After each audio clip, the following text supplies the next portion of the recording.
If you spoke the truth about COVID-19 at any point from 2020 to 2022, there's a good chance big tech companies suspended you for it, for spreading misinformation. Sometimes scientific studies proved you right. Sometimes the social media giants themselves admitted that you were right after the fact. But in almost every case, it didn't matter. The big tech giants got to decide what you could and could not say about the most far-reaching political issue in American life. In fact, the biggest purveyors of misinformation were the big tech companies themselves. And now that they've been caught, they're trying to memory hole the whole thing.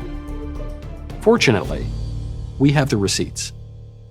On August 28, 2021, Twitter announced that it had permanently suspended former New York Times reporter Alex Berenson from the platform for repeated violations of our COVID-19 misinformation rules.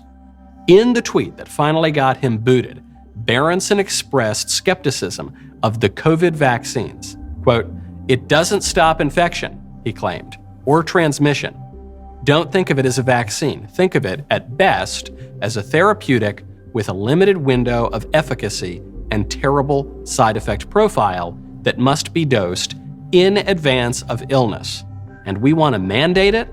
Insanity." For that, the reporter was permanently kicked out of the public square. Until he wasn't. On July 6, 2022, Berenson reemerged on Twitter. In the intervening 11 months, Berenson had sued Twitter in federal court, claiming that Twitter had violated his First Amendment rights, engaged in false advertising, and violated California's common carrier law. For the first time ever in this sort of suit, Twitter chose to settle out of court, reinstate Berenson's account, and admit that the reporter should not have been suspended at the time for saying what he said.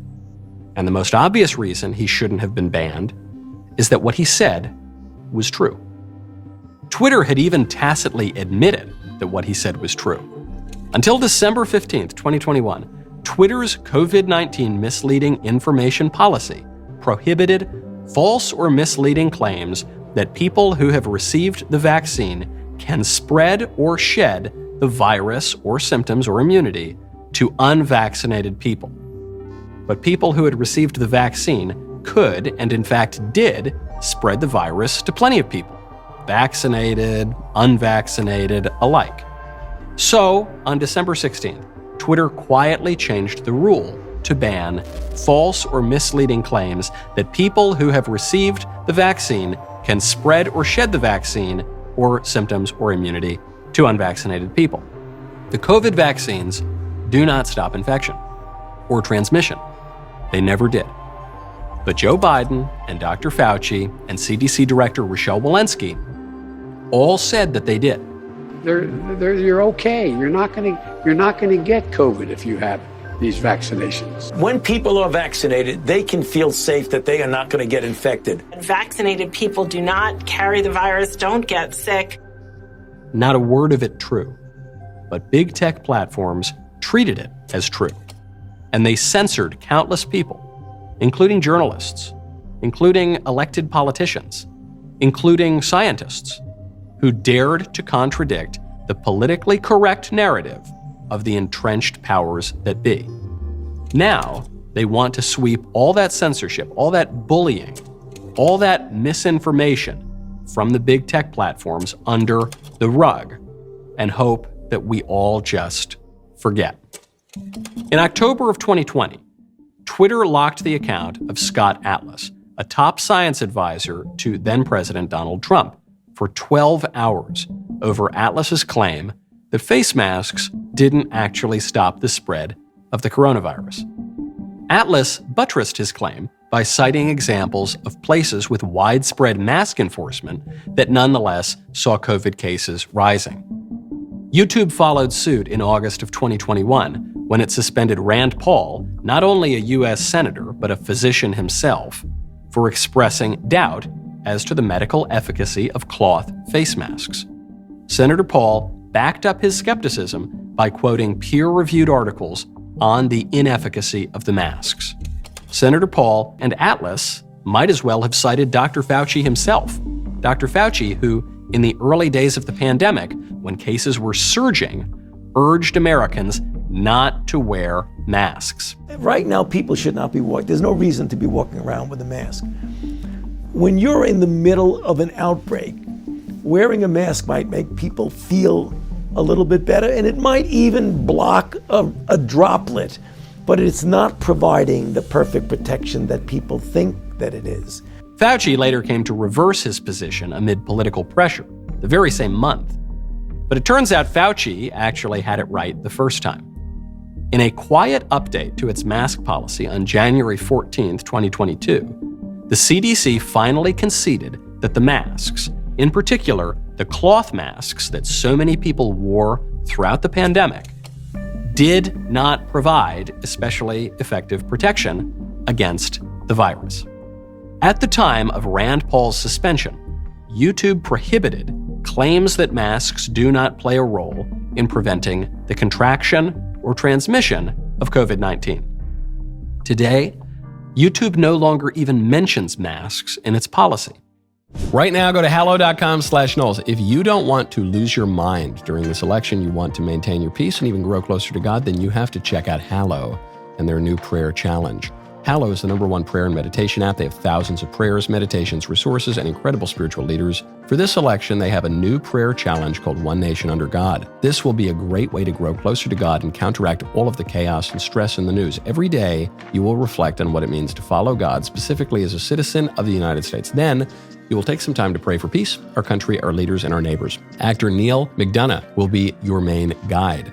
Throughout the week, you'll be joined by different guests, including Montse Alvarado and Katie McGrady, who both work at the intersection of news and faith. Then, Father Josh Johnson, Father Dave Pivanka, and Sister Norma Pimentel will also be joining to guide you in prayer. Do not get swept up in all the division. Instead, join Hallow as this prayer challenge will help us remember that we are all God's children. Head on over to hallow.com/Knowles. That is hallow.com/KNOWLES for 3 months completely free. What's even better, this 3-month free trial will include Hallow's Advent Prayer Challenge, which will be their best one yet. hallow.com/Knowles, hallow.com/Knowles. Dan Bongino, one of the most prominent conservative broadcasters in the country, lost his own YouTube channel with its nearly 900,000 subscribers 5 months after YouTube censored Rand Paul, and for the same reason, mocking the efficacy of the masks. But in the case of Dan Bongino, he didn't just lose access to his channel for a week. He lost it permanently. Now, had Dan uploaded his offending video today, he almost certainly would still have a channel, since YouTube no longer prohibits calling the masks useless, since now everyone agrees the masks are and always were pretty much useless. But because Dan spread that true information at a time that YouTube called it misinformation, months before it stopped calling it misinformation, Dan Bongino is still banned. Back to the Capitol for a second. Rand Paul is not the only Republican senator suspended by YouTube for spreading so-called misinformation that turned out to be true. In November of 2021, Wisconsin Senator Ron Johnson received a 1-week suspension for citing the Vaccine Adverse Effects Reporting System and discussing vaccine-related injuries and deaths. How can you help them fully recover if you're not willing to admit that vaccine injuries are real? But Johnson's claim was not only correct, it was also pretty much universally acknowledged to be correct. The risk of vaccine injury and even death, specifically from blood clotting, from the Johnson & Johnson vaccine was so clear that on April 23, 2021, the FDA and CDC recommended a nationwide pause in its distribution. On May 5, 2022, the FDA considered the clotting risk to be so significant that it banned the shot for children and teenagers and limited its use for people 18 and older only to those who, for whatever reason, were medically ineligible to take one of the other vaccines. Peter Marks, the FDA's vaccines lead and director of the FDA's Center for Biologics Evaluation and Research, explained, "If we see deaths, and there is an alternative vaccine that is not associated with deaths, but is associated with similar efficacy, we felt it was time at this point to make a statement on the product's fact sheet that this was not a first-line vaccine. Beyond the Johnson & Johnson vaccine, the journal Science announced in January of 2022 that coronavirus vaccines may cause long COVID-like symptoms, and the risk from the mRNA vaccines of heart problems, myocarditis and pericarditis, particularly in young people, has been well documented and acknowledged by the FDA. In any case, it is now incontrovertible that the vaccines carry risks. In most cases, YouTube has gotten away with tacitly changing its criteria for censorship of claims about vaccines by lumping it all under the prohibition against claims about COVID-19 vaccinations that contradict expert consensus from local health authorities or WHO. As YouTube perceives that expert consensus to change, it can alter its enforcement policies without ever having to explain why or to acknowledge that it's doing so. But in a couple of cases, YouTube chose to articulate sweeping scientific claims in its guidelines and therefore had to rewrite those guidelines when the scientific rationale for them turned out to be false. Until May of 2022, YouTube prohibited claims that COVID-19 vaccines are not effective in preventing the spread of COVID-19. But by May, it had become clear that the vaccines are not in fact effective in preventing the spread of COVID-19, as even the public health authorities had come to admit. So that month, YouTube quietly and subtly changed the prohibition, now banning claims that COVID-19 vaccines do not reduce the risk of serious illness or death, a major movement of the goalposts. It was a move in the right direction for people interested in the truth. But the shift didn't do a lot of good for the countless creators who had seen their videos taken down and their accounts suspended for spreading the truth in violation of YouTube's misinformation policy. The consequences of this censorship campaign cannot be overstated. It didn't just prevent professional content creators from making money or racking up views. It stopped news outlets from reporting the truth. It stopped public officials from debating public policy. It stopped ordinary Americans from making their voices heard in the political process. The big tech censorship regime, more than perhaps any other factor, reshaped our political order. On August 10, 2021, Republican Congressman Marjorie Taylor Greene found herself suspended from Twitter for a full week for claiming that there are too many reports of infection and spread of COVID-19 among vaccinated people. These vaccines are failing and do not reduce the spread of the virus, and neither do masks. Vaccine mandates and passports violate individual freedoms. That last sentence should not have raised objections from even the most trenchant COVID alarmists. No matter what you think of COVID, it's difficult to argue that mandates don't limit certain freedoms. But the first part turned out to be correct, too. In a self-governing republic, you would imagine that the people's elected representatives would be given the widest degree of latitude possible in the public square. The COVID pandemic changed that dynamic, as the gatekeepers of the public square frequently gave preferential treatment in discussions of public policy to technocrats and scientists over elected politicians. But even scientists sometimes found themselves on the wrong end of the big tech censors, including, most ironically of all, one of the people who helped develop the mRNA technology used in the COVID vaccines, Dr. Robert Malone. On January 3, 2022, Twitter permanently banned Dr. Robert Malone for repeated violations of its COVID misinformation policy. And what had Dr. Malone said that was allegedly wrong? He claimed on an episode of the Joe Rogan podcast that natural immunity provides better protection against the virus than the vaccines did. The ban was awkward from the start. One imagines that a man who helped to invent mRNA vaccine technology might know a thing or two more about the vaccines than would the random Twitter censor with the power to ban him. But things got especially awkward a little over 2 weeks later, when on January 19th, the CDC admitted that natural immunity had proved stronger than vaccination during the Delta wave of the virus. And not just a little stronger, 6 times stronger.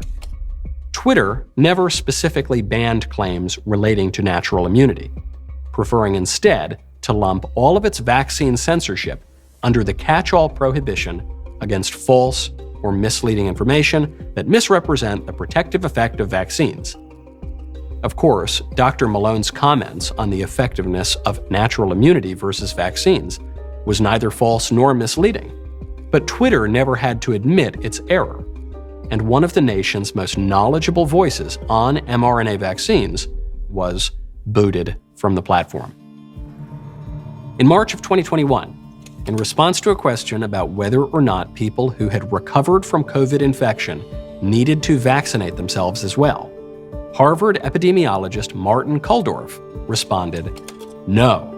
Thinking that everyone must be vaccinated is as scientifically flawed as thinking nobody should. Those with prior natural infection do not need it." Fortunately, Professor Kulldorff did not have his account permanently taken away from him. Call it Harvard privilege, perhaps. But Twitter did see fit to slap a warning label underneath it. "This tweet is misleading. Find out why health officials recommend a vaccine for most people." Of course, the only thing misleading about the post was the warning label, since Dr. Kulldorff's original claim turned out to be correct. And plenty of public health experts and authorities, notably Kulldorff himself, did not recommend a uniform vaccination for everyone. Now, so far, we've been talking a lot about Twitter and YouTube. But we can't forget about Facebook, which instituted its own COVID speech codes, which were, at times, even more expansive and absurd than those of its peers. In addition to rules about the discussion of masks and vaccines and transmission, Facebook also took a hard line against certain theories about the virus's origin. In the early days of COVID, news reports and state propaganda blamed the outbreak on a bowl of bad bat soup at a wet market in Wuhan, China. Some rotten pangolin, too, might have played a role according to those reports. But, we were told, the outbreak had absolutely nothing to do with the Wuhan Institute of Virology, mainland China's first ever Level 4 biolab that just so happened to be studying bat coronaviruses. It didn't take long before people connected the dots. However, if they connected those dots on Facebook, they could have had their posts suppressed and their accounts suspended. In February of 2021, Facebook formally banned suggestions that COVID had leaked from the Wuhan lab from its platform. Facebook was following the official line of the World Health Organization, which in March of that year had reported that the lab leak theory was extremely unlikely. Since the earliest days of the pandemic, China had pressured the WHO to reject any suggestion that the virus had emerged from the Wuhan Institute of Virology. But after the WHO's March report, evidence only continued to mount that the virus had something to do with the lab, causing the WHO to reverse its story. There was a premature push to reduce one of the options, like the lab theory. Lab accidents happen, it's common. Facebook lifted its prohibition, albeit a little bit too late for the people who were shut up for speaking the truth too soon. Facebook banned any post for 4 months about COVID coming from a lab. Of course, now even the Biden administration is looking into this. Right. Accidents do happen, but the premature push to promote a single, politically convenient, and often scientifically incoherent narrative about the coronavirus is more than just an accident, a whoopsie-daisy, a no harm, no foul. It was a ruthless system of censorship that silenced scientists, journalists, politicians, publishers, and ordinary people who had the temerity to question the entrenched powers. It was a years-long political scandal that continues to this day as big tech companies attempt to move us along, make us forget the whole thing ever happened. We cannot forget. We cannot allow them to make us forget. And with whatever political power we've still got, whatever political power we may manage to recover, we cannot let them do it again.